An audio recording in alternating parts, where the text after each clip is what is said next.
A key physiological pattern of the body that's engaged by a lot of these different exercises is the vagal nerve. Now, the vagal nerve, cranial nerve 10, is the main nerve between the brain, the unconscious part of the brain, back of the brain, and the viscera of the body. Now, it supplies all the internal organs up into about 2/3 of the way, 3/4 of the way through the large intestine. And the rest of it then is controlled by the sacral plexus from the lower back. The vagal nerve has 2 nuclei of origin, where it starts from, and 1 sensory nuclei that it goes back to. 80% of it is sensory. So it's sending signals from the body to the brain to tell us what's going on down here, what's happening.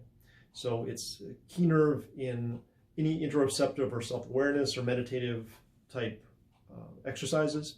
It is also has 2 components that work downward that usually work as a team. There's the ventral and the dorsal vagal.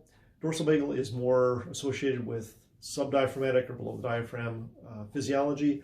Ventral vagal is more the lungs, heart, above the diaphragm, and the face, and the muscles of the throat, and sometimes some of the ears as well, or the ear ossicles.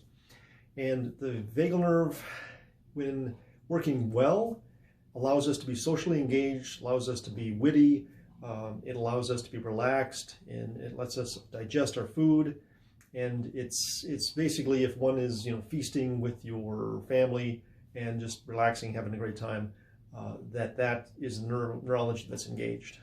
So many of the exercises that we do here work to evoke or bring about the potential of the ventral vagal branch of the vagal nerve, which is conducive to a person being more relaxed, more sociable. And so a lot of the exercises use the face, use breathing, use movement of the head and throat and body, rib cage to some extent.